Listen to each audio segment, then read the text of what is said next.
Naaresto na ang isa sa mga kapwa-akusadong sangkot sa mga kasong child abuse at qualified human trafficking na isinampa laban kay Pastor Apollo Kibuloy.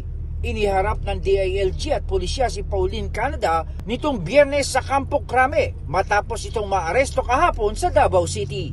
Sa paghahanap po natin sa kay Pastor Kibuloy at sa kanyang mga kasama, gusto ko hong ibalita, at ito'y magandang balita, na si Ginang Pauline Chavez Canada, isa sa mga kapwa-akusado ni Pastor Kibuloy sa kasong child abuse at qualified trafficking, ay nahuli na kahapon.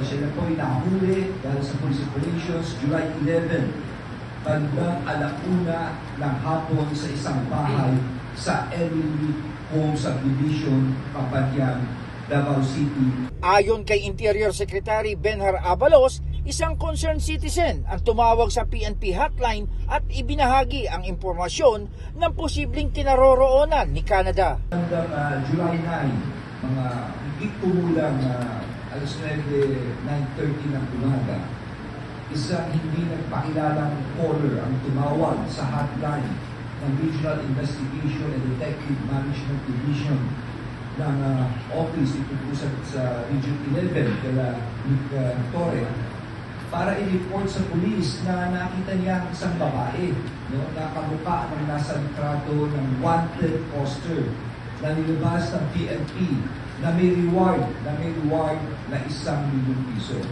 Nangyari ang pag-aresto ni Canada matapos i-anunsyo ang pag-aalok ng 1,000,000 piso para sa impormasyon na magre-resulta sa pagka-aresto ng kapwa-akusado ni Kibuloy.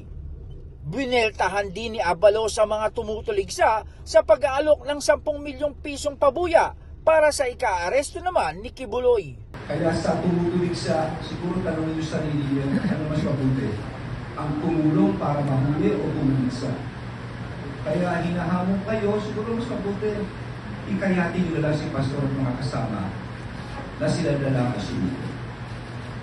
At ito ang sinasabi namin sa kanila, lumiliit na ho ang mga pinagtataguan nito.